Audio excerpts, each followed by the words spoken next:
अहमदनगर योग विद्याधाम के योग संशोधन विभाग समारोह के सम्मानीय अतिथि अंतर्राष्ट्रीय ख्याति के आत्म योग गुरु डॉक्टर संप्रसाद विनोद का संक्षिप्त परिचय करवाते हैं। डॉक्टर संप्रसाद विनोद जी को योग प्रशिक्षण, उपचार और अनुसंधान में 45 साल का व्यापक अनुभव है। इन्हें समृद्ध आध्यात्मिक विरासत मिली है। विश्व शांति दूत के रूप में दुनिया की यात्रा करने वाले आध्यात्म महर्षि न्याय रत्न विनोद और 1926 में एसएससी परीक्षा में प्रथम क्रमांक प्राप्त मैत्रेय विनोद का सबसे छोटा पुत्र है। योग से संबंधित सभी गतिविधियों में आधुनिक विज्ञान और भारतीय अध्यात्म का उत्कृष्ट समन्वय पर इन्होंने महत्वपूर्ण काम किया है। उन्होंने योग पर शोध सम्मेलनों, सेमिनारों, व्याख्यानों, व्यक्तिगत मार्गदर्शन और आध्यात्मिक साधनों के लिए Bharat, America, England, France, Italy, Germany की लंबी यात्राएं भी की है। इन्होंने योग पर शोध इन्होंने मुख्य वक्ता, मुख्य अतिथि, अध्यक्ष, मुख्य वक्ता और मुख्य वक्ता के रूप में कई राष्ट्रीय और अंतर्राष्ट्रीय सम्मेलनों में भी भाग लिया है। डॉक्टर विनोद जी शवासन ध्यान, स्वानंद सहयोग साधना और आत्मबोध साधना इसके जनक है। इन्होंने भारत और विदेशों में तनाव प्रबंधन, आत्म विकास पर कई कार्यशालाएं भी की है। इन्होंने प्रमुख समाचार पत्र, पत्रिकाओं, पखवाड़े और पत्रिकाओं के समाज प्रबोधन हेतु बहुत लेख लिखे हैं। इनमें से योग और मन, योग साधना और योग कथा यह प्रसिद्ध लेखमालाएं है। विनोद जी लिखी गई योग विषय 14 ग्रंथों का वाचकों का बड़ा प्रतिसाद भी मिला है। लगभग इन्हीं सभी ग्रंथों के कई संस्करण हुए हैं। इंग्लैंड में वाटकिंग पब्लिशिंग द्वारा विनोद जी का सफल ध्यान के 9 रहस्य द्वितीय संस्करण भी प्रकाशित हुए हैं। यह पुस्तक पुर्तगाली में भी उपलब्ध है। इंग्लैंड में विनोद जी महर्षि विनोद रिसर्च फाउंडेशन सरकार द्वारा मान्यता प्राप्त सेवाभावी योग संस्था के संस्थापक और निदेशक है। विनोद जी समतल फ्रांस योग फेलोशिप ऑफ नॉर्दर्न आयरलैंड और योग थेरेपी आयरलैंड, योग for health education end trust, कैवल्य धाम संस्थान भारत लोनावला, योग संस्थान भारत इसी संस्थाओं के मार्गदर्शक भी है। इंटरनेशनल सोसाइटी ऑफ इंटरडिसिप्लिनरी योग रिसर्च बेलग्रेड सर्बिया की अंतरराष्ट्रीय संशोधन समिति और एसोसिएशन ऑफ ब्रिटिश स्कॉलर्स के सदस्य भी है। राष्ट्रीय प्राकृतिक और योग चिकित्सा परिषद भारत और तीसरी अंतरराष्ट्रीय योग व आयुर्वेद परिषद इटली के अनुसंधान और मार्गदर्शन समिति के मानद सदस्य भी है। इन्हें लगभग 250 बार विभिन्न आयोजनों में सम्मान और पुरस्कार से सम्मानित किया गया है। इसमें से कुछ महत्वपूर्ण पुरस्कारों में योग के क्षेत्र में उत्कृष्ट कार्य के लिए एफआईई फाउंडेशन का राष्ट्रीय पुरस्कार, सूर्य दत्ता शिक्षण द्वारा पतंजलि योग में उत्कृष्ट कार्य के लिए जीवन गौरव पुरस्कार, सावित्रीबाई फुले विश्वविद्यालय की तरफ से गौरव योग रत्न और विजयश्री यह कुछ चुनिंदा पुरस्कार है। विनोद जी का भारत के खेल में भी विशेष योगदान रहा है। इन्होंने महाराष्ट्र रणजी क्रिकेट टीम के लिए विशेष मार्गदर्शन शिविर लिया है। अंतरराष्ट्रीय महिला क्रिकेटर हरमनप्रीत कौर और टेनिस, शतरंज, बैडमिंटन खिलाड़ियों का नियमित मार्गदर्शन कर रहे हैं। थाईलैंड महिला क्रिकेट टीम के लिए योग मार्गदर्शन किया है। इन्होंने विभिन्न राष्ट्रीय और अंतरराष्ट्रीय खेल सम्मेलनों में आमंत्रित वक्ता, मुख्य वक्ता और मार्गदर्शन अध्यक्ष के रूप में भाग लिया है। ऐसा अष्टपैलु व्यक्तिमत्व आज हमें लाभान्वित हुए हैं। मैं हृदय तल से सर जी का स्वागत करती हूँ। हरिओम। अपनी वाणी को विराम देती हूँ। धन्यवाद योग विद्याधाम नगर संस्था का।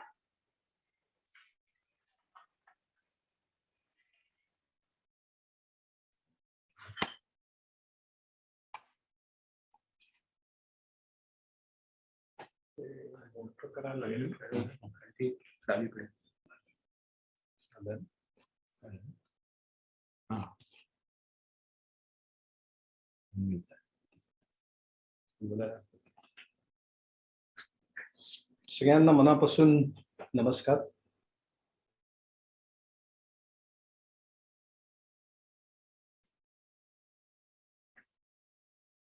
संगीता पाटीलनी इतक्या सुंदर हिंदीमध्ये परिचय करून दिला की ऐकत राहावंसं वाटलं तिचं हिंदी,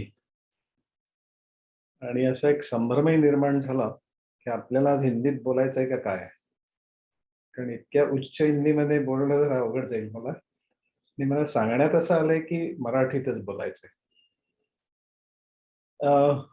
मी अहमदनगरच्या योग विद्याधामचा हा जो इनिशिएटिव्ह आहे, त्यांनी संशोधनामध्ये जे कार्य करायला नुकतीच सुरुवात केली आहे, तर त्याच्याबद्दल त्यांच्या सर्व कार्यकर्त्यांचं, नंतर कार्यकारी मंडळाचं सगळ्यांचं अतिशय मनापासून अभिनंदन करतो आणि त्यांना शुभेच्छा व्यक्त करतो।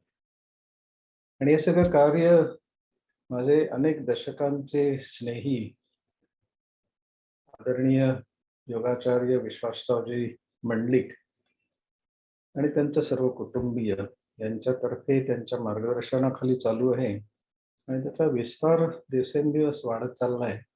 विशेषतः पंतप्रधानांचा पुरस्कार मिळाल्यानंतर आणि त्यांचे चिरंजीव या कार्यामध्ये सहभागी झाल्यानंतर आता ते महाराष्ट्राच्या सीमा ओलांडून भारतभर आणि भारताच्या सीमा ओलांडून आंतरराष्ट्रीय क्षेत्रामध्ये आपली वेगळी ओळख निर्माण करतात. माझ्या मते त्यांच्या इतके सुंदर योगाचे प्रचारक, प्रसारक आणि संघटक फारच क्वचित पाहायला मिळतात. तर त्यांच्याविषयी मनपूर्वक आदर व्यक्त करतो, प्रेम व्यक्त करतो आणि याच्या विषयाला सुरुवात करतो. संशोधनाचं तुमचं जे कार्य आहे तर ते अर्थातच अत्यावश्यक आहे आणि ते जरूर झालं पाहिजे. परंतु आमच्या महर्षी रिसर्च फाउंडेशन तर्फे सुद्धा आम्ही काही मोठे रिसर्च प्रोजेक्ट घेतले होते आणि त्याचे परिणाम खूपच चांगले मिळाले होते आणि तसे ते मिळतातही. पण नंतर असं लक्षात आलं की आपण ज्याला एम्पिरिकल रिसर्च म्हणतो, म्हणजे भौतिक पातळीवरती केला जाणारा संशोधन, तर त्याच्या काही अंगभूत मर्यादा असतात. म्हणजे प्री टेस्ट, पोस्ट टेस्ट असं ज्याला त्याचं तपासण्या केल्या जातात, त्याचं पृथक्करण केलं जातं, विश्लेषण केलं जातं आणि काही संख्याशास्त्रीय निकष लावून त्याची शास्त्रीयता पडताळून पाहिली जाते.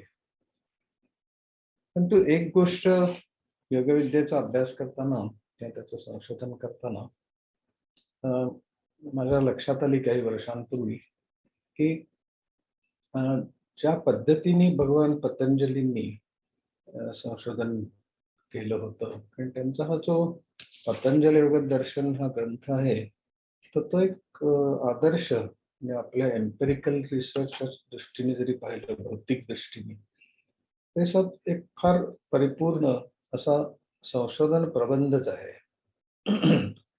संशोधन प्रबंधाची सुरुवात ही सिनॉप्सिसने होते.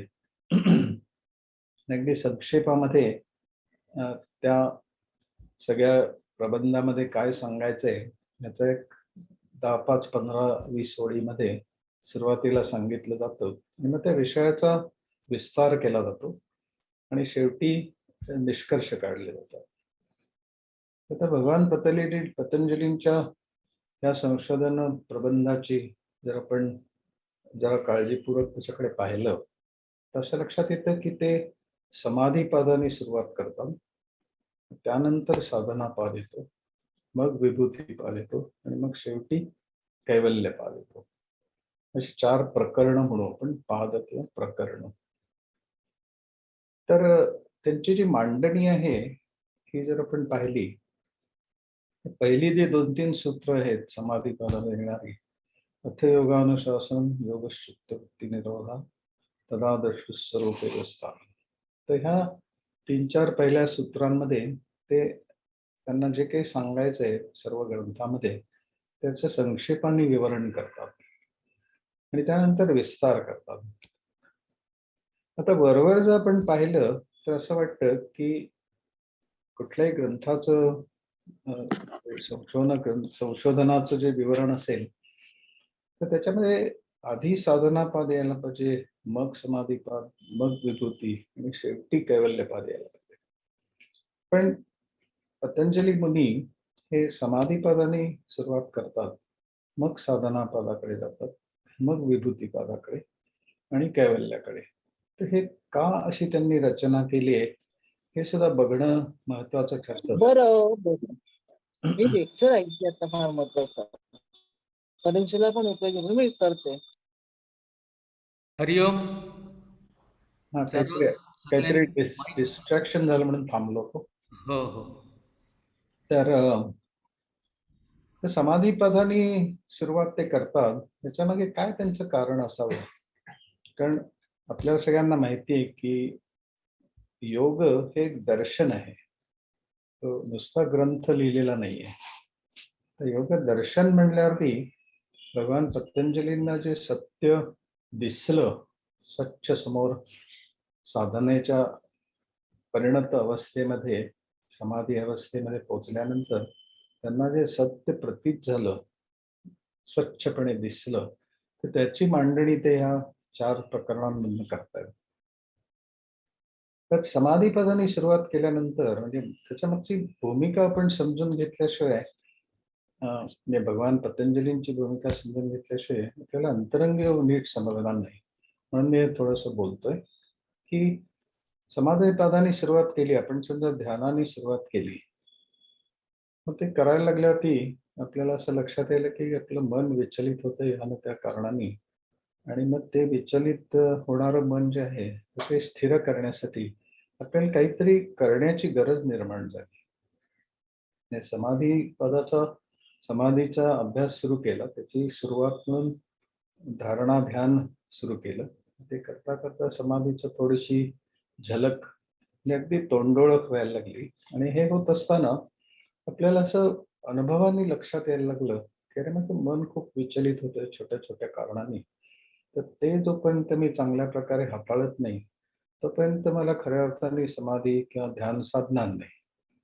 म्हणजे तुम्हाला साधना करण्याची गरज निर्माण झाल्याशिवाय तुम्ही साधना अधिक उत्तम प्रकारे करू शकणार नाही, हे लक्षात घेऊन ते असं सांगतायत की ते सुरुवात समाधीपादाने करतात. आता येणाऱ्या ज्या अडचणी आहेत तर त्या अडचणी निर्माण झाल्या म्हणजे काय झालं, तर आपल्याला गरज निर्माण झाली की मनातल्या विचारांचं, भावनांचं नियंत्रण करणं किंवा त्यांचं समजून घेणं त्यांना, आणि ते समजून घेतल्यामुळे त्यांचं आपोआप नियंत्रण होणं. तर ही जी प्रक्रिया आहे तर त्याची गरज निर्माण झाल्याशिवाय साधना चांगल्या प्रकारे होणार नाही. म्हणून प्रथम तुम्ही ध्यानाचा अभ्यास सुरू करावा, समाधीच्या दृष्टीने प्रयत्न करावे, आणि ते करता करता तुम्हाला ज्या अडचणी येतील त्याचं निवारण करण्यासाठी साधनापाद. आता साधनापादाची सुरुवात ते तपस्वाध्याय ईश्वर प्रणिधानाने करतात, क्रियायोग असं म्हणून करतात.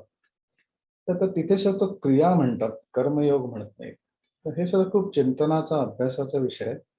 पण असं लक्षात घेतलं पाहिजे आपण की त्यांची जी भूमिका आहे, त्यांची जी मानसिकता आहे, त्यांचा जो विचार आहे त्याच्या मागचा, तर तो जर काळजीपूर्वक समजून घेतला आपण तर आपल्याला अंतरंग योग समजेल.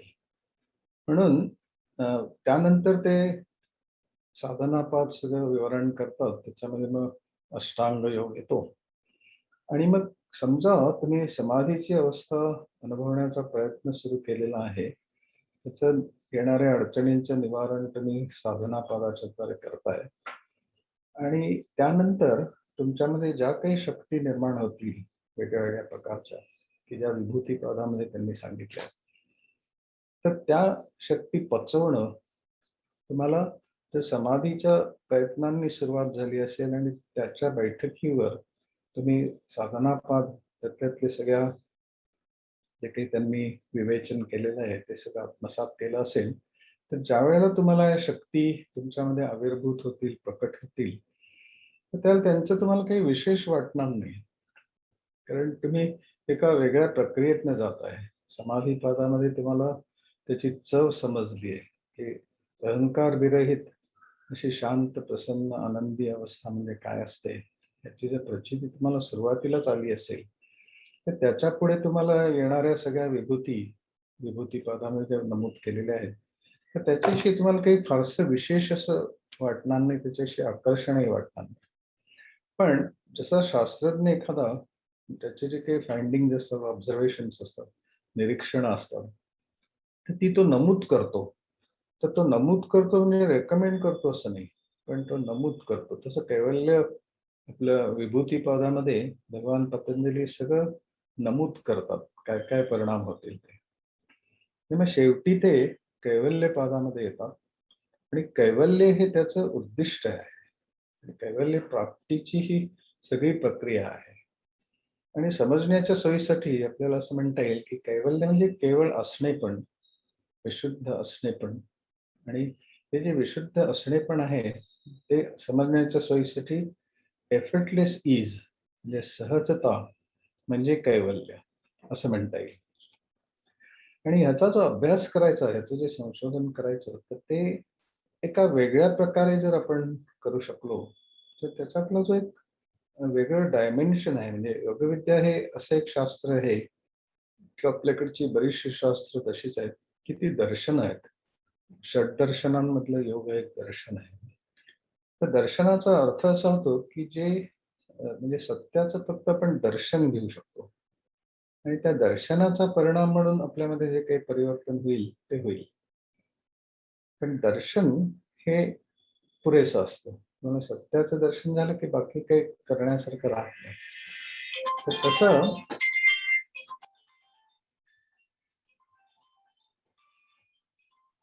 तर त्या अर्थाने ते दार्शनिक आहेत. म्हणजे भगवान पतंजली दार्शनिक आहे आणि शिवो भूत्वा शिवम भजेत असं एक वचन आहे की तुम्हाला जर शिवाची उपासना करायची असेल तर तुम्हाला शिवच व्हावं लागतं. त्याशिवाय ती उपासना करता येत नाही. तसं तुम्हाला जर योगदर्शनाचा अभ्यास करायचा असेल आणि ते समजून घ्यायचं असेल खरोखर खऱ्या अर्थाने, तर तुम्हाला दर्शनकारच व्हावं लागतं.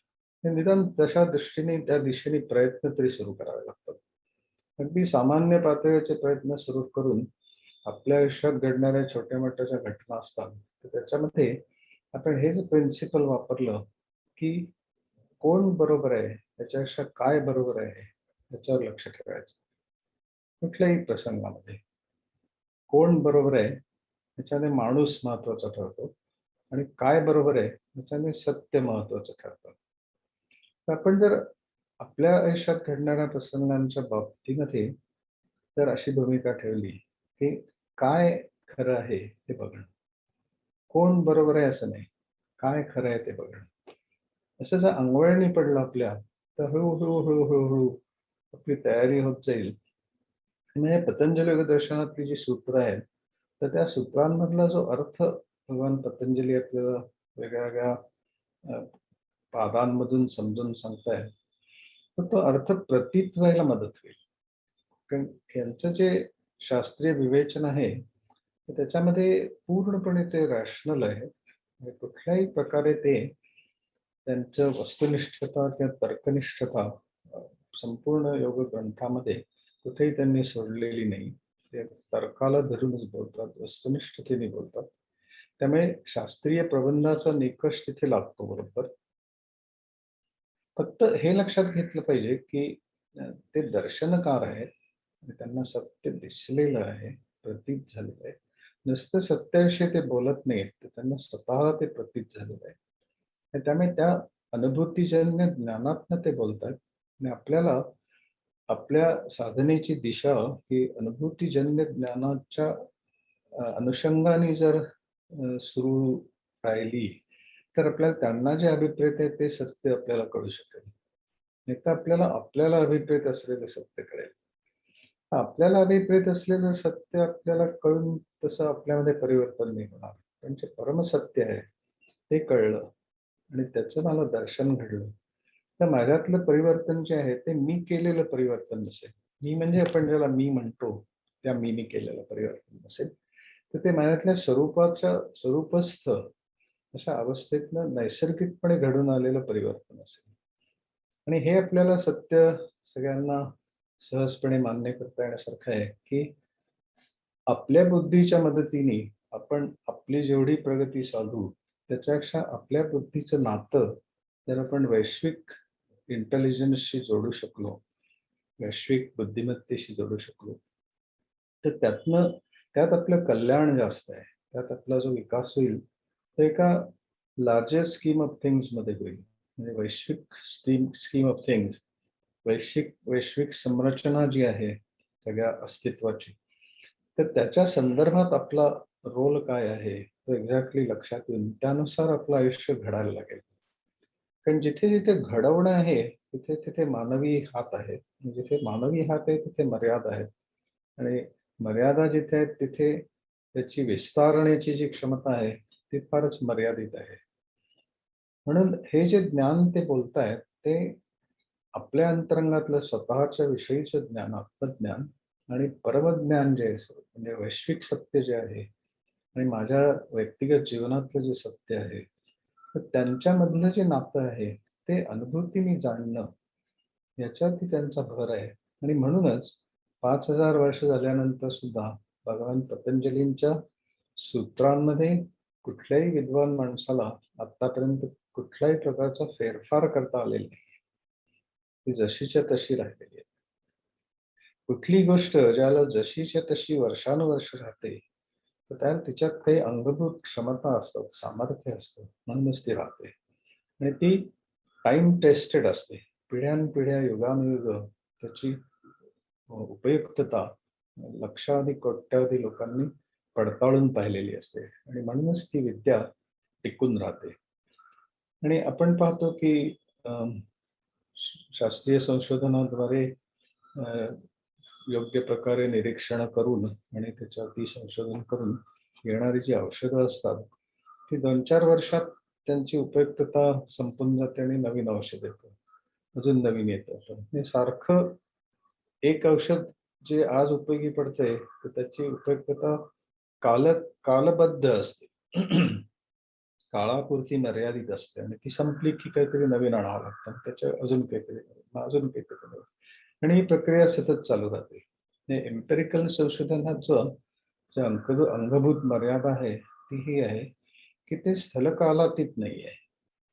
आणि भगवान पतंजली जे आपल्याला सांगतायत, सत्य जे विवरण करून सांगतायत ते त्यांनी अनुभवलेलं आहे, तर त्याची आपल्याला प्रत्यक्ष प्रचिती घेतल्याशिवाय ते खऱ्या अर्थाने आपल्याला समजलं असं म्हणता येणार नाही. आणि तसं जर करायचं असेल तर आपल्याला त्यांनी ज्या प्रकारे संशोधन केलं त्या प्रकारे संशोधन करावं लागेल.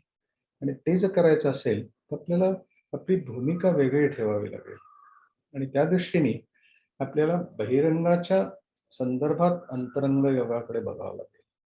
म्हणजे जसं देवळाचं असतं की गाभारा आहे त्याचा अंतरंग असतं आणि बाहेरची जी त्याचं परिसर असतो तो त्याचा बाहेरचा भाग असतो. तर बाहेरच्या भागात आपण ज्याला गाभाऱ्यामध्ये जातो तर त्याला सगळ्यात महत्वाची गोष्ट आपण काय करतो, खाली वाकून आपल्याला गाभाऱ्यात जावं लागतं. तसे आपण ताठ मानेने गाभाऱ्यात शिरू शकत नाही.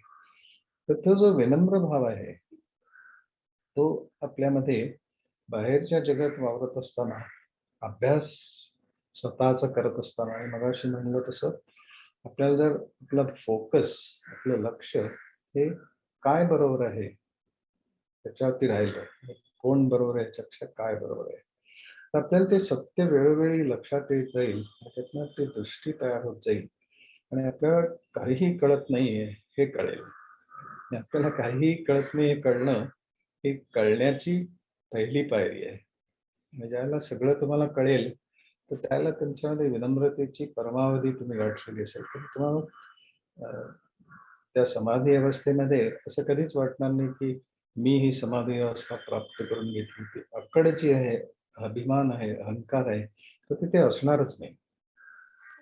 तर म्हणून साधी त्याचे एक प्रातिनिधिक उदाहरण म्हणून मी सांगतोय की आपल्याला देवळात गेलो तर आपल्याला गाभाऱ्यात शिरायचं असेल तर विनम्र भावनेने शिरावं लागतं, तरच आपण गाभाऱ्यात जाऊ शकतो.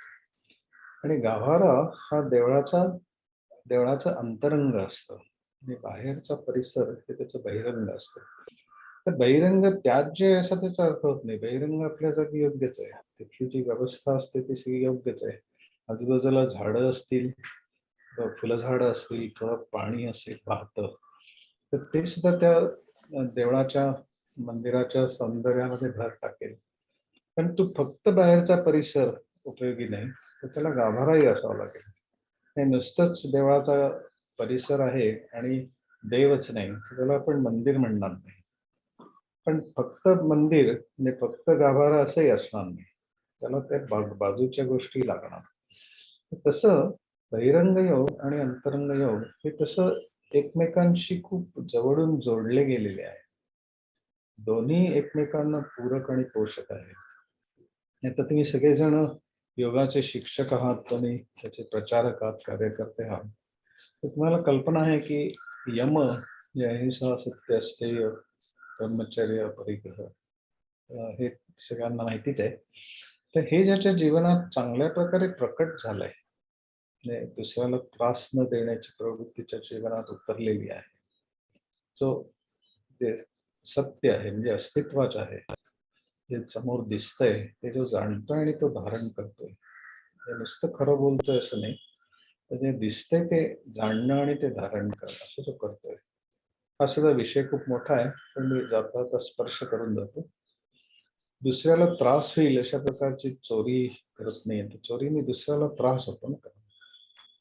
नंतर जो अस्तित्वगत जे चैतन्य आहे, तर त्याच्याशी पूर्णपणे जो समरस झाला, एकरूप झालाय आणि तशा अर्थाने ज्याच्या जीवनामध्ये ब्रह्मचर्य अवतीर्ण झालेलं आहे, म्हणजे ज्याच्याकडे हे सगळं साध्य झाल्यामुळे त्याला परिग्रह करायची गरजच राहिली नाही, कारण तो सगळं अस्तित्वच त्याला एकरूप आहे अशी जाणीव झालेली आहे आणि सगळ्या अस्तित्वाशी मी एकरूप आहे आणि अस्तित्व माझ्यात सामावलेलं आहे अशी जेव्हा जाणीव झालेली आहे, तर अशी व्यक्ती संग्रह करणारच नाही. मुद्दा सांगण्याचा असा आहे की यम हे पाळण्याच्या गोष्टी नसून समजून घेण्याच्या गोष्टी आहेत आणि त्या जर समजून घेतल्या तर जीवनात अवतीर्ण होतील. आपण अहिंसेचं पालन करतो, अहिंसेचं पालन करायची गरज नाही, तर हिंसकतेचे दुष्परिणाम जाणले तर अहिंसा त्याचा नैसर्गिक परिणाम म्हणून आपोआप निर्माण होईल. म्हणजे अहिंसेचं दर्शन घडायचं असेल तर हिंसेचं दर्शन घडणं आधी आवश्यक आहे. ते जर घडलं तर अहिंसा आपोआप निर्माण होईल. हाही पुन्हा विस्ताराने बोलण्याचा विषय आहे, पण मी जर स्पर्श करतो. तसंच मग आपण नियम पाहिले. आता हे जर आपण यमामधले जे अंतर्भूत गोष्टी आहेत त्याचं जर पालन केलं तर ती जी मानसिकता तयार होते, त्यांनी आपल्या बाहेरच्या जगाशी असणारं नातं हे खूप चांगल्या प्रकारचं निर्माण होतं आणि त्यातल्या समस्या ज्या निर्माण होत असतात, हे पालन केलं नाही तर अनेक समस्या निर्माण होतात, तर त्या होईनाशा होतात आणि तशा त्या निर्माण झाल्या नाही तर आपल्याला अंतरंगामध्ये जाण्यासाठी एक पूर्वतयारी म्हणून त्याची मदत होते. तसं मग आपण त्याच्या नियमानंतर पण नियमांचं नियम समजून घेतले. पालन करणं हे जाता जाता होणारी गोष्ट आहे. समजून घेतलं की पालन आपोआप होतं. पालन केल्याने समजतं असं नाही, तर समजल्यामुळे पालन होतं. तसं आपण शौच संतोष तपस्वाध्याय ईश्वर प्रणिधान आणि नियम, तर हे सगळं छान समजून घेतलं. शौच म्हणजे काय, संतोष म्हणजे काय खरा, तप म्हणजे काय, स्वाध्याय म्हणजे काय, ईश्वर प्रणिधान, हे खूप मोठे विषय आहेत. पण हे सगळं मुद्दा तेवढाच आहे की समजून घेतल्यामुळे आपल्या जीवनात नियम अवतीर्ण होणार आहे. नियमांचं नुसतं पालन करून भागणार नाही, कारण ते वरवरचं पालन असेल. त्याला मला त्याची समज येईल, अंडरस्टँडिंग येईल, डीप अंडरस्टँडिंग येईल, सखोल ज्ञान होईल त्या प्रत्येक गोष्टीचं, तर त्यावेळेला ते माझ्या जीवनात प्रकट व्हायला लागेल. तर तसं आसनं सुद्धा आपण जर केली तर त्याचा सुद्धा भगवान पतंजली जे सांगतात त्याचा परिणाम तो जर लक्षात ठेवला आपण की ततो द्वंद्वान विघाता, द्वंद्वांचा निराश होणं, त्याच्या पलीकडे जाणं, त्याचा आपल्यावर परिणाम जो आहे चांगलं वाईट भलं बुरं शुभ अशुभ त्याचा आपल्या आंतरिक स्थितीवर काही परिणाम होत नाही आणि त्याने आपण विचलित होत नाही. आपली आत्मस्थिती जी आहे तर ती जर या बाहेरच्या कुठल्याही गोष्टींनी विचलित होत नसेल तर त्याचा अर्थ आपण त्याच्यामध्ये स्थिरावलेलो आहोत. तर आसनाचं वर्णन करताना ज्या अर्थी भगवान पतंजली असं म्हणतात की त्याचा परिणाम त्यांना अभिप्रेत असलेला काय आहे, तर द्वंद्वातीत अवस्था आहे. तर अशी आपण जे काही आसन करणारे असू तर त्यांनी जर याच्याकडे लक्ष ठेवलं की आसनं करण्याचा एक नैसर्गिक परिणाम म्हणून आपण खरोखरच द्वंद्वांचा आपल्यावर परिणाम होत नाहीये का, असं जर बघण्यावर त्यांनी भर दिला आणि त्यासाठी भगवान पतंजलीने सांगितलेले जे सूत्र आहेत त्यांचा अंगीकार केला आणि असं लक्षात यायला लागलं की अरे खरंच आपला परिणाम होईना साधला त्याचा. ते परिणाम होतोय आणि तो पण नाकारतोय असं नाही, ते परिणाम होतोय पण दाखवत नाही असंही नाही. तर प्रत्यक्षातच परिणाम होत नाही बाहेरच्या तत्वांचा, असं होतंय का हे बघणं गरजेचं आहे. आणि तसं जर होत असेल तर त्याचा अर्थ असा की आपल्याला आसनं जमली. आपलं डोकं गुडघ्याला लागणं पश्चिमोत्तानासनामध्ये हे आसन जमण्याचं शारीरिक पातळीचं जरी लक्षण असलं तरी सुद्धा आध्यात्मिक पातळीवरचं आसन जमणं याचा अर्थ द्वंद्वातीत अवस्था अनुभवणं हे आहे. हे लक्षात ठेवून आपण डोकं गुडघ्याला लावण्याचा प्रयास केला तर बिघडत नाही. पण डोकं गुडघ्याला लावणं पश्चिमोत्तानासनामध्ये म्हणजे मला असं जमलं असं कन्क्लुजन काढायच्या ऐवजी द्वंद्वातीत अवस्थेची मला झलक आली. ती परिपूर्ण नाही आली, पण द्वंद्वातीत अवस्थेची काहीतरी मला असं जाणीव होऊन गेली आसनं करताना. तर त्याचा अर्थ असा की मला आसन जमलं. तसं प्राणायामाचं सुद्धा पाहायला गेलं तर ततक्षीयते प्रकाशावरण, म्हणजे माझ्या डोळ्यावरचं जे अज्ञानाचं आवरण आहे तर ते दूर व्हायला मला प्राणायामाने मदत झाली. तर असा आपण जर विचार केला, जसं मी तुम्हाला अतिशय विनम्रपणे सुचवतो, कारण तुम्ही सगळे योग शिक्षक आहात, तर त्यामुळे तुम्हाला या सगळ्या गोष्टी तुम्ही परिचित असाल. पण हा हा जो एक पर्स्पेक्टिव्ह आहे, हा जे परिप्रेक्ष्य आहे, हा जे मानसिकता आहे, तर ती जर आपण लक्षात ठेवून आसनं केली, प्राणायाम केला, तर आपण म्हणजे यम, नियम, आसन, प्राणायाम इथपर्यंत आपण आलो आणि हे सगळं भगवान पतंजलींनी सांगितलेल्या सूत्रांची प्रत्यक्ष प्रचिती घेणं याच्यावरती भर दिला. तर आपण बहिरंग योग आणि अंतरंग योगाच्या सीमारेषेला पोहोचतो. तर ती सीमा कुठली आहे? तर प्रत्याहार. की प्रत्याहाराची एक बाजू ही बहिरंग योगाशी जोडलेली आहे आणि एक बाजू अंतरंगाशी जोडलेली आहे.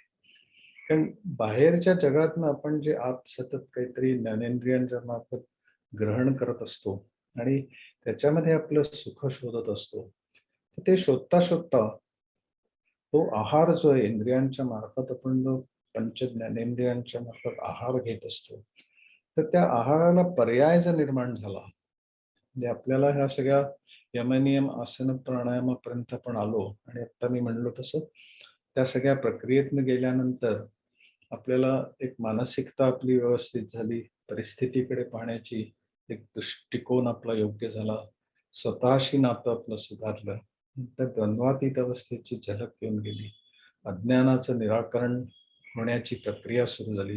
ही 100% पुरी झाली असं नाही, पण ती प्रक्रिया सुरू झाली. तर असं झालं तर आपल्याला बाहेरच्या जगामध्ये प्रचंड धावपळ करून आपल्याला जे काही सुख आपण मिळवतोय, तर त्याच्यापेक्षा काहीतरी वेगळ्या प्रकारची अवस्था साधनेने प्राप्त होतीये असं जर लक्षात आलं, तर ह्या ज्ञानेंद्रियांच्या मार्फत आपण जो बाहेरच्या जगातल्या विविध विषय वस्तूंचा जो आहार करतोय, आत ग्रहण करतोय त्याचं आणि त्याच्यात सुख जे आपण मानतोय किंवा अनुभवतोय, तर त्याच्यापेक्षा काहीतरी वेगळ्या प्रकारचं सुख आहे आणि ते आतच आहे, आपल्या अंतरंगाचंच आहे, अशी प्रचिती ज्याला काही प्रमाणात आपल्याला यायला लागेल, तर त्याला तो प्रत्याहार सुरू झाला आपल्यामध्ये असं म्हणायचं. म्हणजे प्रति आहार त्याला एक ऑप्शन निर्माण झालं.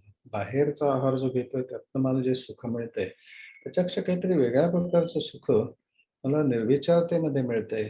विचारांना ट्रान्सेंड केल्यानंतर मिळतंय, विचारांच्या पलीकडे गेल्यानंतर मिळतंय. म्हणजे अंतरंगातच मिळतंय आणि त्याच्यासाठी मला काही धावाधाव करावी लागत नाही, कष्ट करावे लागत नाही. फक्त डोळे मिटून एक जागी बसलं, ती जी स्वतःच्या ठिकाणी स्थिर होण्याची जी अवस्था आहे, तर ती जर मी अशी शांतपणाने दीर्घकाळ अनुभवत राहू शकलो, तर त्यातनं मला जे साध्य होईल, तर ते खूप परिणामकारक असेल आणि ती खरं आध्यात्मिक वैभव असेल. तर म्हणून आपल्याला प्रत्याहाराच्या मदतीने ज्याला अशा वैभवाची झलक येऊन गेलेली असेल, तर आपलं बाहेरचं आकर्षण गळून पडलेलं असेल, तर परिणाम म्हणजे अतिरेकी आकर्षण गळून पडलेलं असेल, जे आवश्यकता आपल्या त्या पुऱ्या करण्यासाठी बाहेरच्या वस्तूंचे आपल्याला विनियोग करावाच लागेल आपल्या आयुष्यात. नाही, ते काही गोंधळ मनाचा ठेवायचं कारण नाही. पण प्रायोरिटी म्हणून पाहायला जर गेलं, तर आपल्याला अंतरंगात मिळणारा जो आनंद आहे तो स्वयंभू आहे, टिकाऊ आहे आणि त्याला बाहेरच्या कुठल्याही गोष्टींची आवश्यकता नाहीये.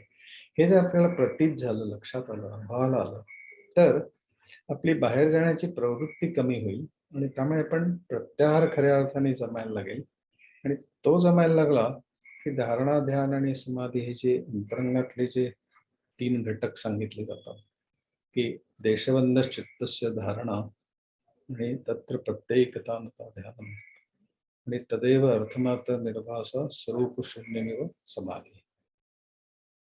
तर हे जे 3 घटक आहेत, तर त्यांची एक मला मुद्दा मी जो एक अंडर करंट जो आहे माझ्या विवेचनामधला, तो हा आहे की आपल्याला भगवान पतंजलींच्या म्हणजे योगाचा कुठलाही अभ्यास करायचा असेल, संशोधन करायचं असेल, तर ते आपल्या अंतरंगामध्ये करणं हे फार महत्वाचं आहे.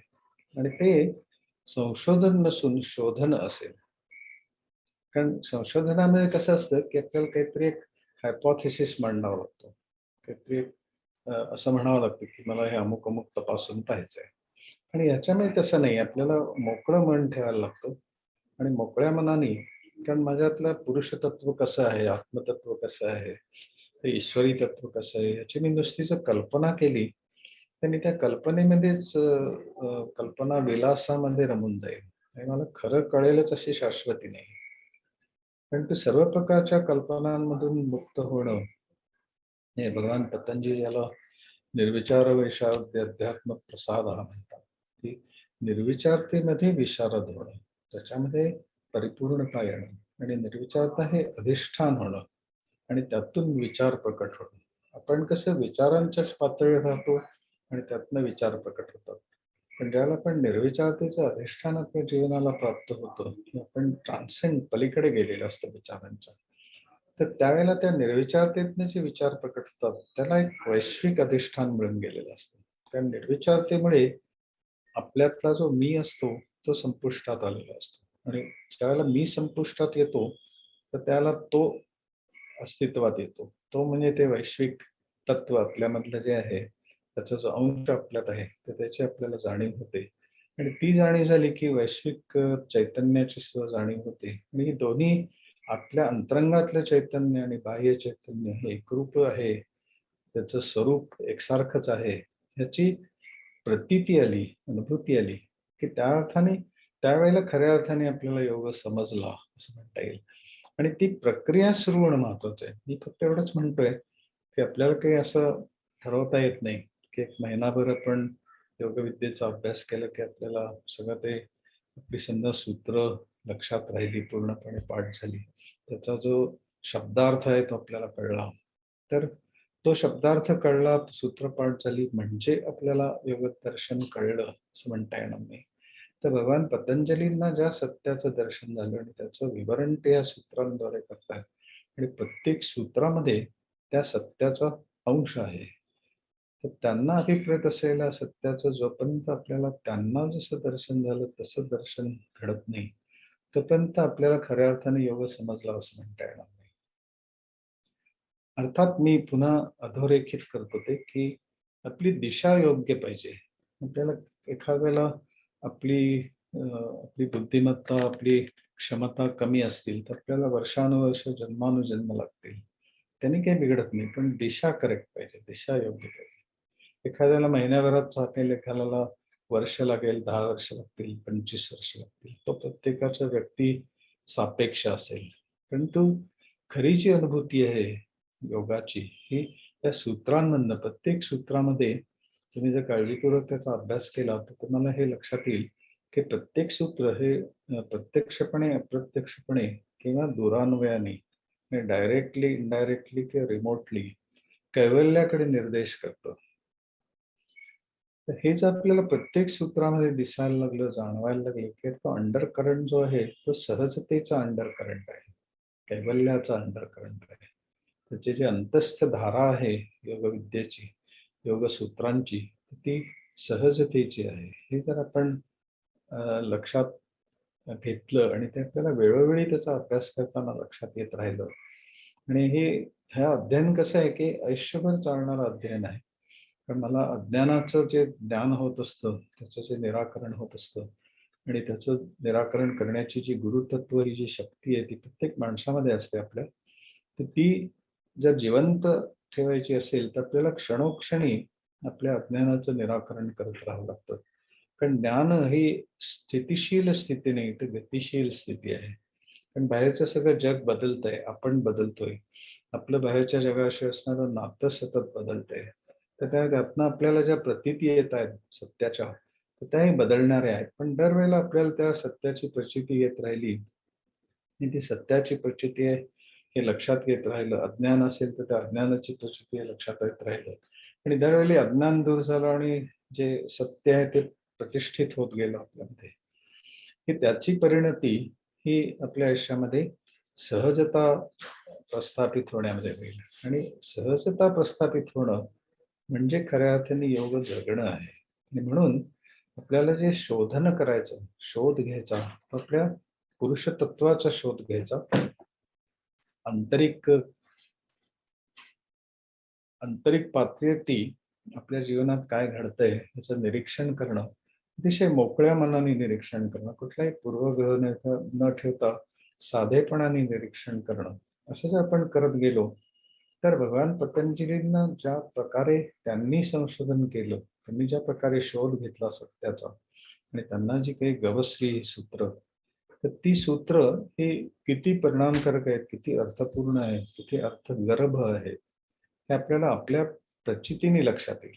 आणि ते प्रचितीने लक्षात येणं, ह्याच्यावरती जर भर दिला तर आज योगविद्या धामचे जे सगळे जगभर शिक्षकांची मांदियाळी त्यांनी उभी केलेली आहे, त्या सगळ्या शिक्षकांनी हे जर मनावर घेतलं आणि अनुभूतीजन्य ज्ञानाला भर दिला, म्हणजे अनुभूतीजन्य ज्ञान हे अंतरंगाचा शोध घेता घेता आपल्याला माया दिसायला लागली आणि ब्रह्म दिसायला लागलं, आणि ब्रह्माचा आपल्यातला असला अंश म्हणजे आत्मतत्व किंवा पुरुष तत्व, तर ह्या सगळ्याची प्रचिती मला प्रत्यक्ष यायला लागली, तर त्यातनं असं जाणवेल की आपल्या जीवनामध्ये काहीतरी अर्थपूर्ण घडायला लागले, मिनिंगफुल काहीतरी घडायला लागले. हे बघा, एक साधं एक उदाहरण म्हणून देतो की या शोध घेण्याची गरज काय आहे सांगतो. आणि की आपण असं सगळेजण म्हणतो ना, योग चित्तवृत्तीने बघा, तर चित्त म्हणजे नेमकं काय, याचा काही आपलं चित्त म्हणजे काय असा विचार केलेला नसतो. आपलं चित्त आपल्याला सापडलेलं नसतं. त्याच्यात त्या प्रमाण, विपर्य, विकल्प, निद्रा, स्मृती या वृत्ती कशा निर्माण होतात, त्यांचं स्वरूप काय याचं, त्याचा माझ्या चित्तात ती वृत्ती उमटल्यानंतर त्याची मला जाणीव होणं आणि त्याचा मी अभ्यास करणं, अशा प्रकारे अभ्यास केलेला नसतो. तर आपल्याला चित्त म्हणलं की आपण मूढ, क्षिप्त, विक्षिप्त, एकाग्र, निरुद्ध हे पाठ असतं आपल्याला. पण त्याचे गर्भित अर्थ जे असतात, म्हणजे शब्दार्थ कळतो, पण तो जो लक्षार्थ असतो, तर तो जर कळलेला नसेल तर नुसतं शब्दार्थ कळून पुरत नाही. पण माझे आपल्याला सगळ्यांना अशी एक विनम्र सूचना आहे की आत्ता हे जे मी आपल्यापुढे विवेचन केलं, तर ते लक्षात घेऊन जर तुम्ही हा शोध घ्यायला जर तुम्ही ऑलरेडी अशा प्रकारे सुरुवात केली असेल, तर त्यात तुम्हाला भरपूर यश मिळो अशी मी शुभेच्छा व्यक्त करतो. आणि ज्यांनी सुरू केलं नाहीये त्यांनी त्याच्याकडे जरा वेगळ्या दृष्टिकोनातनं पाहिलं, भूमिकेतनं पाहिलं, आणि हे जे बोलतोय ते समजून घेण्यावर भर दिला, आणि त्या दृष्टीने ह्या सूत्रांचा सखोल अध्ययन केलं, त्याचं मर्म समजून घेण्यावर भर दिला. आणि आम्ही सुद्धा इथे आमच्या संस्थेमध्ये पतंजली योग दर्शनचा अभ्यास आमचा आठवड्याला 1 दिवस 2 तास देऊन असं गेले 2 वर्ष चाललंय, आणि आता पुन्हा 3री राऊंड सुरू झाली आहे. तर त्याच्यामुळे सुद्धा अजून नवीन नवीन काही गोष्टी रिव्हील होत आहेत. तर ही एक चिरंतन चालणारी प्रक्रिया आहे, आणि त्याच्यात रिफाइनमेंट होत राहते अभ्यासामध्ये. तर हे आपण लक्षात ठेवून धारणा, ध्यान आणि समाधी याची प्रचिती घेण्यावर भर दिला. समाधीचं तदैव अर्थमात्र निर्वासा स्वरूप शून्य, म्हणजे अर्थमात्रता आहे. मी एखाद्या गोष्टीकडे पाहत राहिलो, तर त्यानंतर माझाच निराश झाला आणि फक्त ते अस्तित्व बाकी राहिलं, नुसतं परसेप्शन बाकी राहिलं, बाकी सगळं गळून पडलं. तर ती समाधी आहे. आता त्रयमेकत्र संयम असं पुढे म्हणतात भगवान पतंजली. तर आपण संयमाचा अर्थ नेहमी कंट्रोल करणं असा घेतो, परंतु आपण ज्या 3 सूत्रांचा नीट लक्ष देऊन पाहिलं, तर कुठलीही गोष्ट मी समजून घेताना सुरुवातीला थोडं वरवरच समजेल, त्यानंतर जरा तत्र प्रत्येकतानता ध्यान झालं की अधिक चांगल्या प्रकारे समजेल.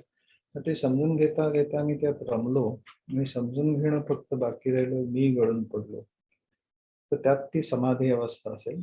आणि ते जर मला शक्य झालं, तर त्याचा अर्थ खऱ्या अर्थाने मला अंतरंग योग कळला, समजला, माझ्या जीवनात उतरला.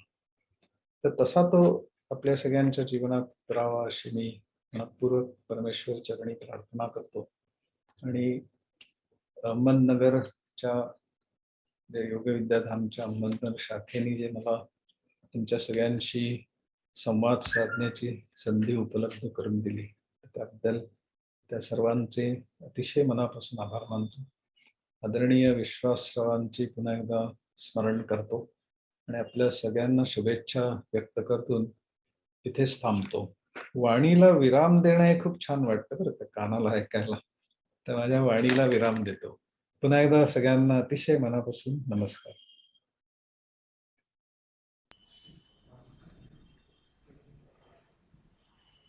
धन्यवाद सर.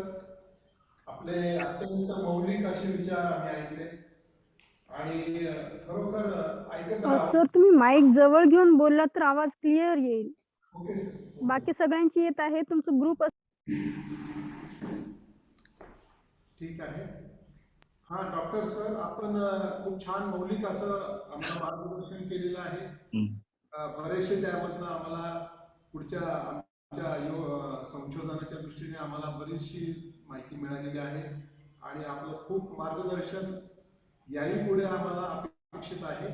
आपण खूप छान आम्हाला सांगितलेलं आहे. तर आपली परवानगी असेल तर सर काही प्रश्न आहेत. चालेल, काय हरकत नाही. तर मी राहुरी कृषी विद्यापीठ इथून श्री रवींद्र आंधळे हे आपल्याशी काही प्रश्नांबाबत बोलतायत. ओके. तर मी आंधळे सरांना विनंती करतो की काही प्रश्न असेल तर जरूर विचारा सरांना. ऐकू नाही येते आंधळे प्रश्न, ऐकू नाही येते. एक मिनिट सर.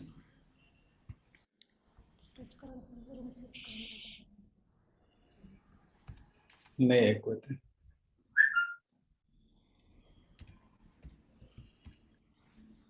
कनेक्ट झालेलं नाहीये. आता कोणाचा तरी आला, तुझा आहे का?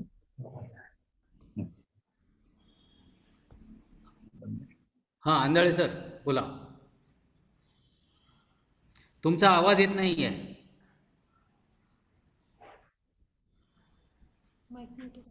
म्यूट असतील कदाचित. नाही म्यूट नाही येत ते, पण आवाजाला काहीतरी तिथून हे आहे. आंधळे सर तुम्ही मला फोन करा.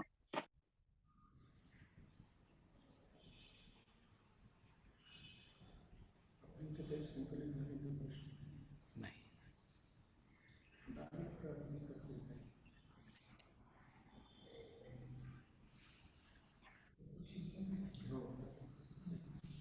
हा सर, आवाज येतोय का आता? हा येतोय. Okay okay.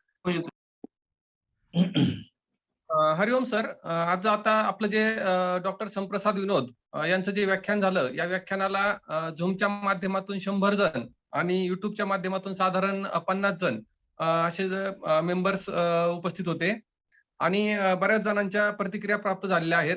त्यामध्ये या सूत्र आपले जे पतंजली योग सूत्र जे आहेत त्याचे 4ही पाद आणि त्याच्या सूत्रांचं जे विवेचन आहे ते खूप छान पद्धतीनं केलेलं आहे, अशा बऱ्याच जणांच्या प्रतिक्रिया आलेल्या आहेत. त्यानंतर अंतरंग योग साधण्यासारखा जो गहन विषय आहे तो सरांनी एकदम सोप्या भाषेत सर्वसामान्य आपले जे योग साधक आहेत किंवा योग शिक्षक आहेत त्यांना कळेल अशा पद्धतीने समजून सांगितलेलं आहे. अशाही काही वाचकांच्या आपल्या श्रोत्यांच्या प्रतिक्रिया आलेल्या आहेत. त्यानंतर आजच्या व्याख्यानाने अंतर्मुखता वाढायला लागेल अशी एक सूचक प्रतिक्रिया आलेली आहेत. तर सर, अंतर्मुखता वाढवण्यासाठी आणखी काय करता येईल किंवा ध्यान धारणा समाधीचा अभ्यास करण्यासाठी ज्या काही स्टेप्स आहेत त्यातल्या सोप्या पद्धतीने त्या मार्गाने कसं जाता येईल त्याचं जर आणखी थोडं विवेचन करता आलं तर बाकी त्यांचे प्रश्नांचं निवारण होईल सर. असं एक करता येण्यासारखं आहे की आपल्याला हे करायला दिसतंय ना सगळ्यांना दिसतंय ना? आवाज पण येतोय. हा, तर काय होतं की अंतर्मुखता जी आहे तर ती जर निर्माण करायची असेल तर आपल्याला बहिर्मुखतेच्या प्रभावातून मुक्त व्हावं लागतं. आणि आपण बाहेर का जात असतो तर सुखाच्या शोधात बाहेर जातो. त्याला काहीतरी हवं असतं आणि जर ते मिळालं ते कमी मिळालं असं वाटतं, मिळालं नाही तर मिळालं नाही असं वाटतं, तर खूप मिळालं तर त्याचे दुष्परिणाम आपल्याला भोगावे लागतात.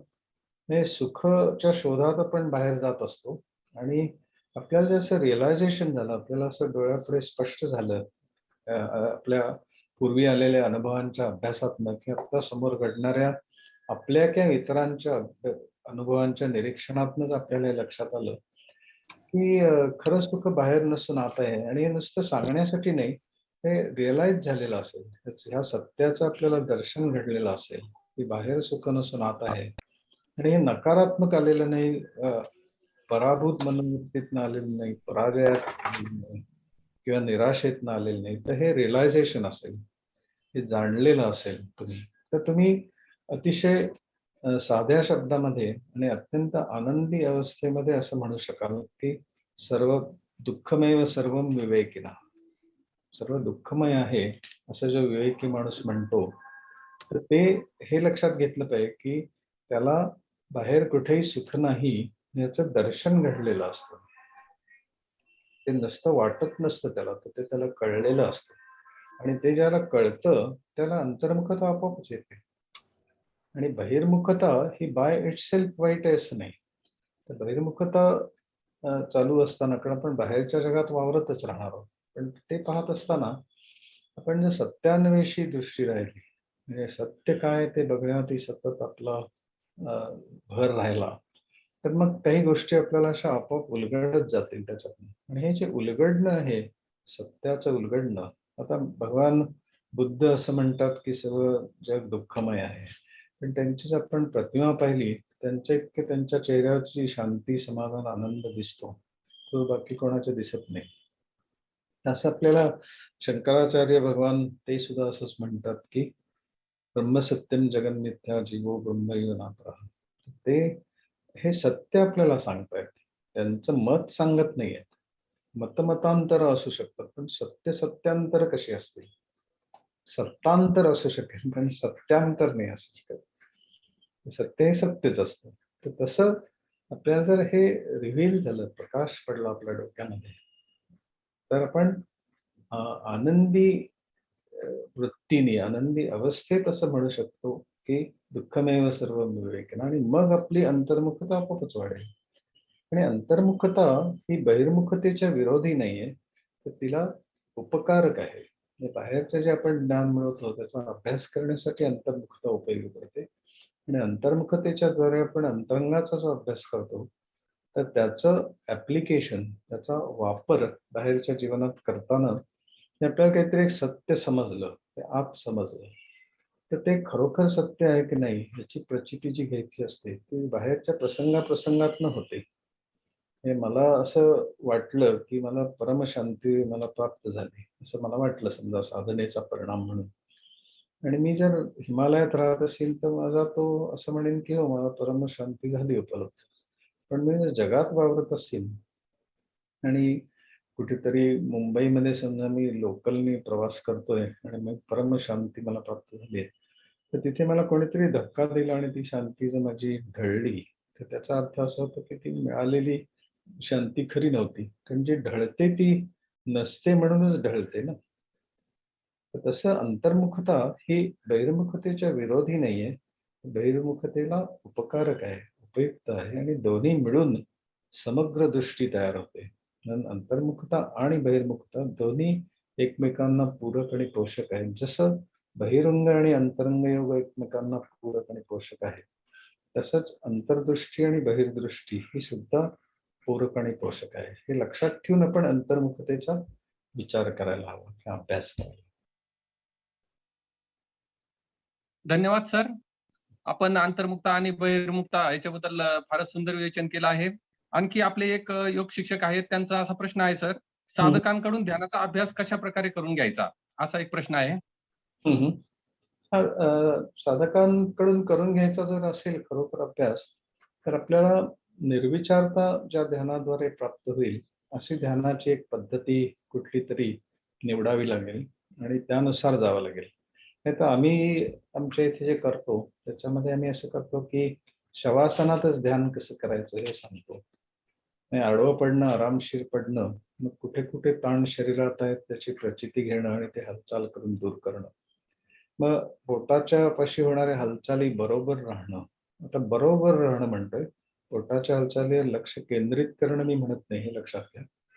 आणि मग ते काही काळ केल्यानंतर आपल्यामध्ये एक सहजता यायला लागते. कारण आपण तिथे श्वासाचं नियंत्रण करत नाही किंवा निरोध करत त्याच्यावरती एकाग्रता करत नाही. तर जसा श्वास चालू आहे तशी फक्त प्रचिती घेतो.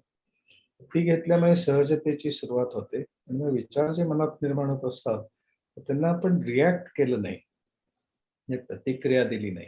म्हणजे कसं, की चांगला विचार आला, तर तो चांगला विचार आहे म्हणून तो राहायला पाहिजे असं म्हणलं की ती प्रतिक्रिया झाली. वाईट विचार आला, तर वाईट विचार आहे म्हणून तो मला नको, म्हणून तो मला नको ही प्रतिक्रिया झाली. आणि तुम्ही जर तुमच्या मनाचा अभ्यास केला असेल, तर तुमचं असं लक्षात आलेलं असेल, की प्रतिक्रियांमुळे विचारांना चालना मिळते आणि आपण त्यात गुरफटत जातो. पण तेच जर आपण प्रतिक्रिया न देता, म्हणजे आपल्याला पुन्हा ते सुद्धा लक्षात ठेवलं पाहिजे, की प्रतिक्रिया द्यायची नाही असं ठरवून प्रतिक्रिया देणं थांबवायचं नाही. तर प्रतिक्रिया देण्याने विचार वाढतात. त्या सत्याचं दर्शन घडलं पाहिजे आपण. ते समजलं पाहिजे, लक्षात आलं पाहिजे, की अरे खरंच मी माझ्या मनाचा अभ्यास करायला लागल्यावरती यंत्रणात डोकावून पाहिल्यानंतर माझ्या मनात जे विचारसारखे निर्माण होत असतात, त्याचं कुठेतरी मूळ कारण हे प्रतिक्रियेमध्ये दडलेलं आहे. तर असं जर मला अभ्यासातनं लक्षात आलं, तर ते मला खऱ्या अर्थाने कळलं आणि ते कळल्यानंतर माझ्या प्रतिक्रिया आपोआपच गळून पडतील.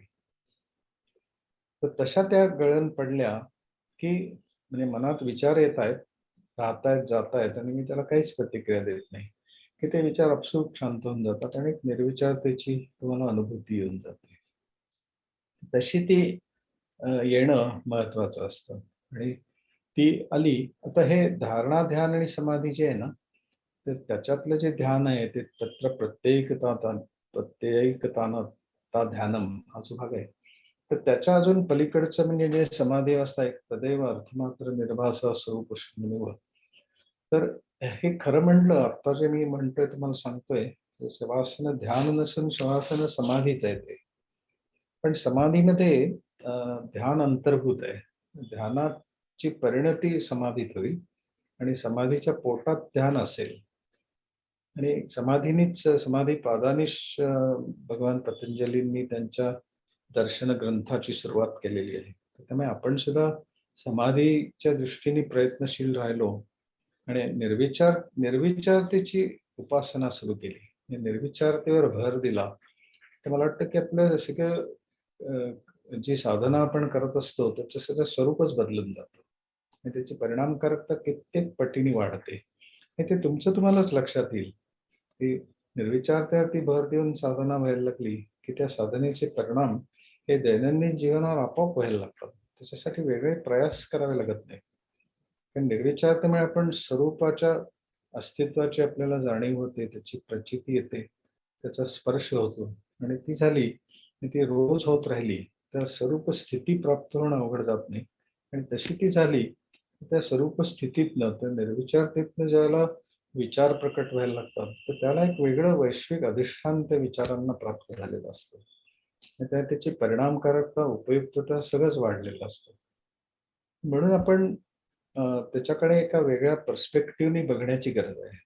ध्यान हे नुसतं एकाग्रता नाहीये, तर समग्रता त्याच्यामध्ये अंतर्भूत आहे. आणि ते तत्र प्रत्येकता ध्यान करता करता आपण ज्याला समाधी अवस्थेमध्ये जातो, तर त्यावेळेला फक्त अर्थमात्रता राहते आणि स्वरूप जवळजवळ शून्य झालेलं आपलं असतं. स्वरूपाच्या आपल्या अस्तित्वाची जाणीव जी आहे ती शून्य जणू काही झालेली असते.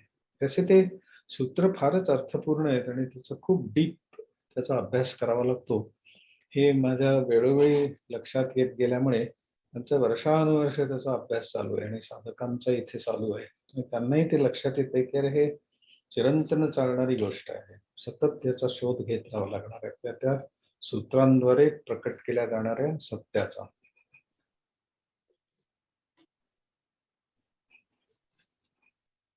धन्यवाद सर. आणखी प्रश्न आहेत. ध्यानाची सुरुवात कशी करावी याबाबत सोप्या भाषेत मार्गदर्शन पाहिजे. तर म्हणजे वेगवेगळ्या प्रकारे लोक ध्यानाची सुरुवात करतात, पण आडवं पडणं हे आपल्याला सगळ्यांनाच आवडतं, हो की नाही?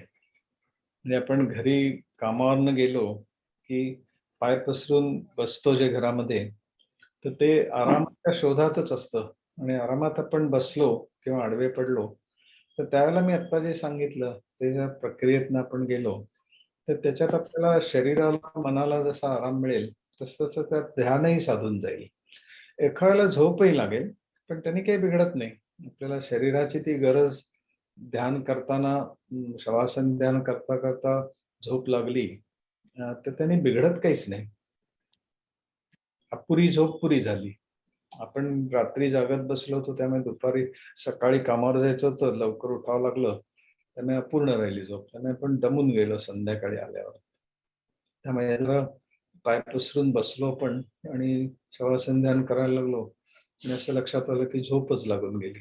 तरी बिघडत नाही, कारण निसर्गाच्या ज्या व्यवस्था असतात त्या ओलांडून आपल्याला जाता येत नाही. म्हणजे झोप ही गरज आहे माणसाची आणि ती पुरी व्हावी लागते.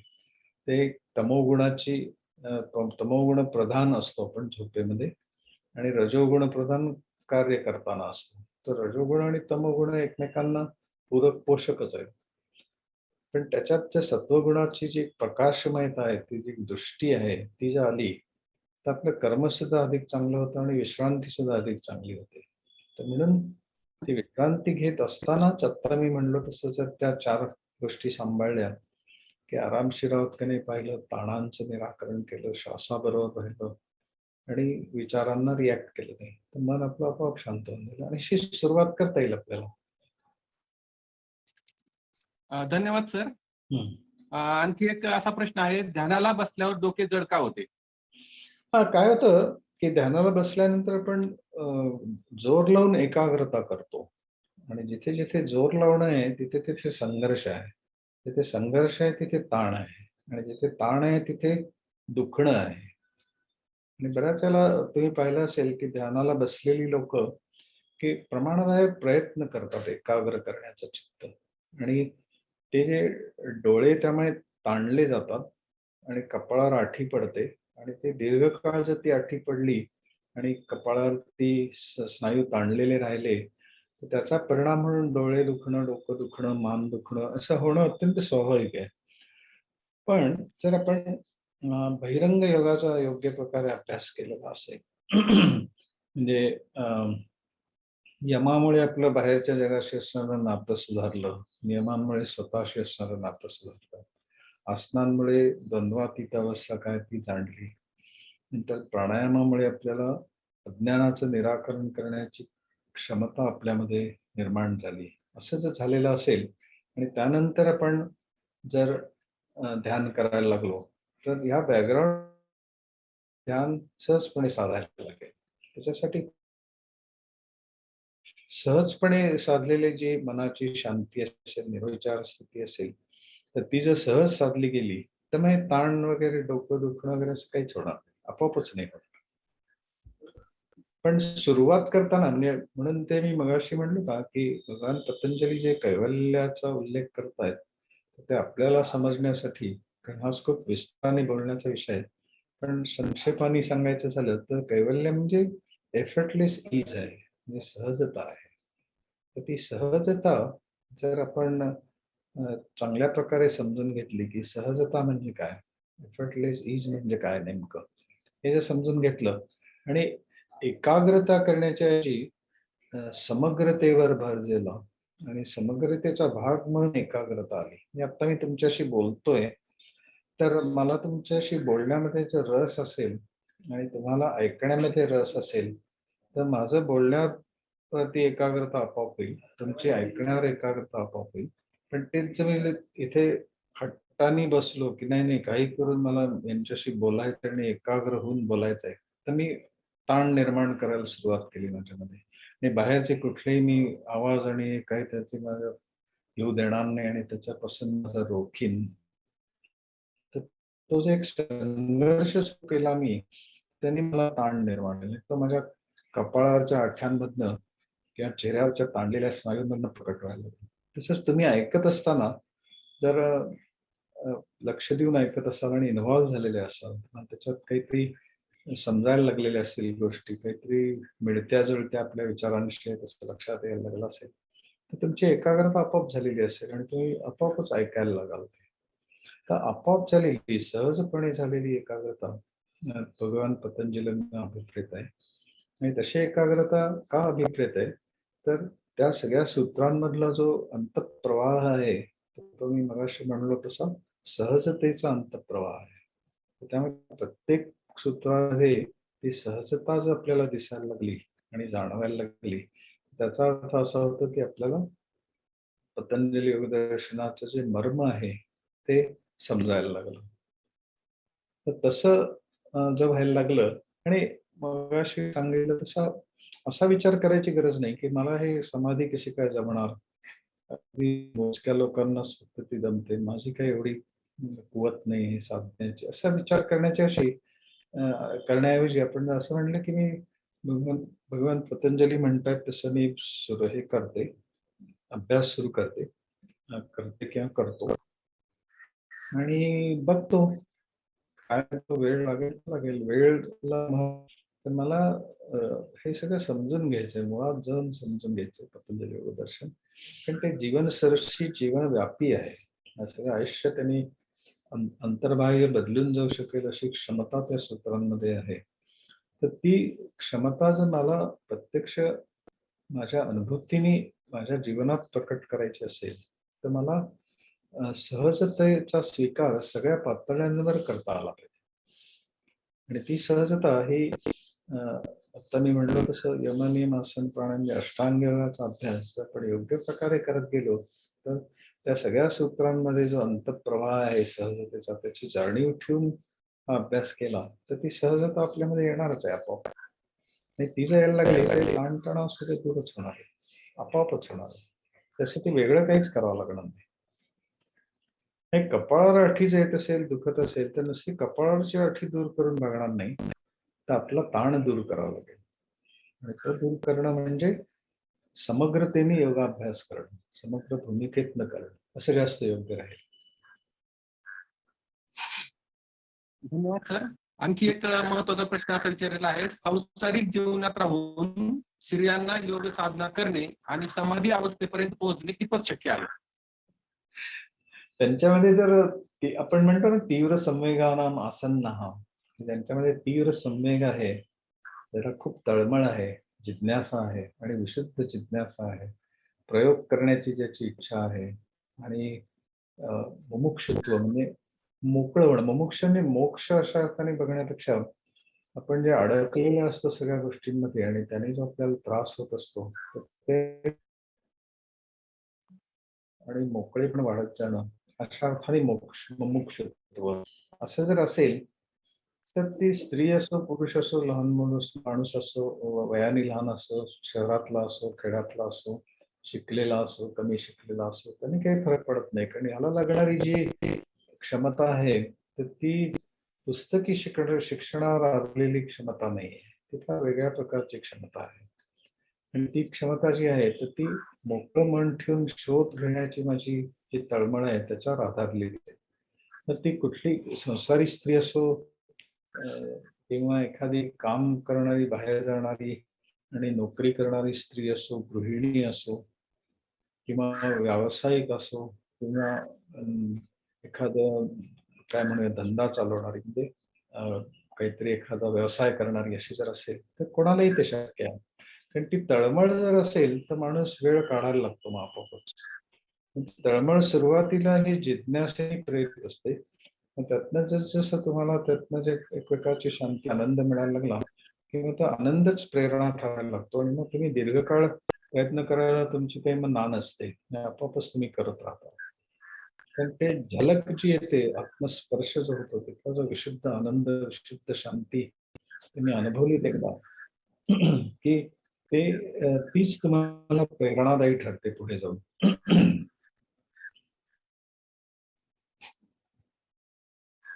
धन्यवाद सर. आणखी एक प्रश्न आहे, आसनांच्या आधी समाधीचा अभ्यास करावा का? कशाच्या आधी? आसनांच्या आधी. आसनांच्या असं लक्षात घ्या, भगवान पतंजलीच्या जीवन दृष्टीची आणि दर्शनाचा आपल्याला प्रत्यय येतो की ते ह्याला अष्टांग योग म्हणतात. आणि 8 अंग आहेत त्याची असं म्हणतात. आता आपल्या अंग जर पाहिली शरीराची, आपलं डोकं, पाय, हात, डोकं, छाती, मांड्या, पाय असे सगळे घटक आपल्या शरीराचे असतात. तसे की आपली अंग असतात. तर ती सगळे अंग एकाच वेळेला महत्वाची असतात. कुठलेही अंग कमी महत्वाचं, जास्त महत्वाचं असं नसतं. कारण जे डोकं मी महत्वाचं म्हणतो आणि ज्याच्यामध्ये माझे सगळी ज्ञानेंद्रिय ही माझ्या डोक्यामध्ये असतात. डोक्यामध्ये म्हणजे मानेच्या वरती असतात. जे जिभेने मी चव घेतो, बोलतो, डोळ्यांनी पाहतो, कानाने ऐकतो, नाकाने वास घेतो, ही जी ज्ञानेंद्रिय आहेत माझी, तर ती सगळी मानेच्या वर आहेत. तर ती जरी त्यांची जागा वरती जरी असली तरी ती माझ्या पायावर उभी आहेत ना. 2 पाय माझे जे आहेत खाली, तर त्याच्या आधाराशिवाय डोकं उभं राहू शकत नाही तिथे. तर त्यामुळे एकाच वेळेला डोकंही महत्वाचे, पायही महत्वाचे, हातही महत्वाचे. कारण ह्या सगळ्यांना मला जे पोषण द्यायचंय, तर ते मला हाताने खाल्ल्यानंतर त्याचं पचन होणं, त्याचं सात्म्य होणं जीवनामध्ये, त्याचं रूपांतरण पोषक रसांमध्ये, रक्तामध्ये, मज्जेमध्ये, मांसामध्ये होणं. तर ही जी प्रक्रिया आहे, तर ती प्रक्रिया सुद्धा त्याच वेळेला महत्वाची आहे ना. आता मी तुमच्याशी बोलतोय, तर तुम्ही ऐकताय. तर आपलं रक्ताभिसरण आपोआप चालू आहे, श्वास चालू आहे. माझ्या माहितीप्रमाणे आपल्या सगळ्यांचा श्वास चालू आहे. माझा चालू आहे, मला दिसतोय. तर हे जर आपोआप चालू आहे आणि हे प्रत्येक गोष्ट महत्वाची आहे ना. असं नाही म्हणता येणार की आता मी बोलतोय मग जरा श्वासाला आपण विराम देऊ. वाणीला विराम देणं वेगळं, श्वासाला विराम, जरा थोडं हृदयाला विराम देऊ, बुद्धीला विराम देऊ, असं नाही करता येत. तर सगळं एकाच वेळी महत्वाचं असतं. तर असंच आपण बघायला पाहिजे की म्हणजे विचार करताना आसनांच्या आधी प्राणायाम किंवा प्राणायामाच्या आधी हे अशा अर्थाने बघून नाही चालणार. त्यामुळे सगळ्यांचा अभ्यास मला एकत्रितपणे एकात्मिक असा अभ्यास करावा लागेल. सोयीसाठी मी जरी यमनियमांचा अभ्यास आधी केला, आसनांचा नंतर केला, प्राणायामाचा नंतर केला, तरी ते डेफिनेटली पायऱ्या नाही आहेत हे आपल्या डोक्यात खूप स्पष्ट असलं पाहिजे. तर ती अंग आहेत योगाची आणि प्रत्येक अंग एकाच वेळी एकत्रितपणे आणि वेगवेगळ्या तितकंच महत्वाचं आहे.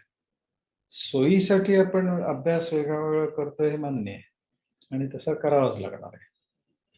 आणि असं मी जे म्हणतोय म्हणजे द्वंद्वातीत अवस्थेची प्रचिती घेणं यासाठी आपण ज्याला आसनांचा अभ्यास सुरू करतो, तर त्या आसनाचं कॉम्प्लेक्शनच बदलून जातं. ती करण्याची प्रक्रिया सगळी मुळातूनच बदलून जाते. त्याचे परिणामही त्या प्रकारचे मिळतात. प्राणायाम सुद्धा माझ्या अज्ञानाचं निराकरण करण्याची जी शक्ती आहे, माझ्यातलं जे सत्वगुण आहे, जो प्रकाशक आहे, ज्ञान देणार आहे.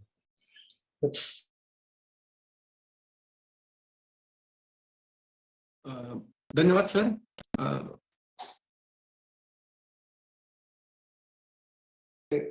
कळलं नाही, वेळ झाली आहे का? नाही सर, वेळ झाली नाही. आवाज येतोय सर? कळलं म्हणजे असं. ठीक आहे, ठीक. धन्यवाद सर. हा, धन्यवाद. सर प्रश्न आणखी भरपूर आहेत, परंतु आपली परवानगी घेऊन विचारतो. सर एखाद दोन घ्या अजून, एक दोन घेऊयात अजून. चालेल. विषयांचे आकर्षण हा अडथळा दूर कसा करू शकतो? म्हणजे विषयांच्या आकर्षणामधनं आपण म्हणजे आपल्याला असं सांगितलं जातं ना की विषयांचं आकर्षण दूर करावं. आता समजा आपण असं ठरवलं की उद्यापासून मी विषयांचं आकर्षण दूर करणार, तर असं म्हणल्याने काय होतंय? विषयांचं आकर्षण कुठे दूर होतं? तर आपल्याला प्रश्न पडला पाहिजे ना की विषयांचं आकर्षण दूर झालंय असं म्हणणारे जे लोक असतात त्यांचं तरी खरोखर झालंय का, असं आपण निरीक्षण केलं पाहिजे. मग ते जे शोधक वृत्ती आहे, निरीक्षण शक्ती आहे, तर ही फार महत्वाची असते. आणि ती जर आपण असे साधेपणाने त्याचा अभ्यास सुरू केला, खूप कॉम्प्लिकेटेड केला नाही, तर साधेपणाने पाहायला गेलो, तर मग आपल्याला गोष्टी कळायला लागतात. आणि त्या कळायला लागले की त्याच्यातला रस निर्माण होतो आणि मग आपल्याला अडचणींचं आपोआप निराकरण होतं. धन्यवाद सर. एक प्रश्न असा आहे की योगिनी स्त्रियांचा उल्लेख कुठे आहे का? आपल्या अध्यात्मशास्त्रामध्ये अध्यात्म विद्येचे अनेक ग्रंथ आहेत. तर त्याच्यामध्ये मैत्रेयी म्हणून एक होऊन गेल्या, त्या ज्ञानी होत्या. नंतर अजून असे असंख्य उदाहरणं आहेत. त्याच्यामध्ये अरुंधती म्हणून एक होत्या. अशी उदाहरणं आपल्याला पुराणांचा माझा अभ्यास तेवढा नाहीये, पण मला असं वाटतं की ज्ञान हे काही फक्त स्त्रियांनाच प्राप्त होतं, पुरुषांना होत नाही, किंवा फक्त पुरुषांना होतं, स्त्रियांना होत नाही, किंवा वयाचं, ह्या सगळ्याच्या ज्या मर्यादा आहेत किंवा बंधनं आहेत ना, ते तेव्हा ओलांडून जाणारं असं ते विशुद्ध ज्ञान आहे. धन्यवाद सर. सर प्रश्न भरपूर आहेत, परंतु तुम्ही जी प्रश्न विचारले त्याचं खूप समर्पक अशी आणि सोप्या भाषेत सर्वांना समजेल अशा पद्धतीने सर आपण उत्तरं दिली आहेत. तरी वेळेचा विचार करून सर तुमचे धन्यवाद मानून मी थांबतो. ओके, धन्यवाद. धन्यवाद. पुन्हा एकदा सगळ्यांना नमस्कार.